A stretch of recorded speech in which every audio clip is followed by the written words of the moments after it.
פגע.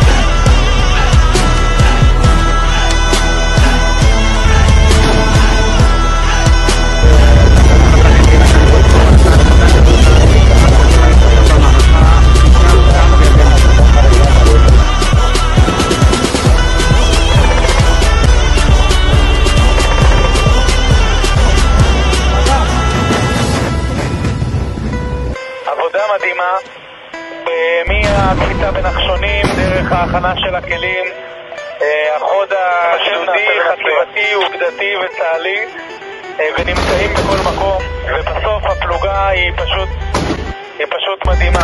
ממשיכים להוביל את הגדוד כמו שראיתם גם היום.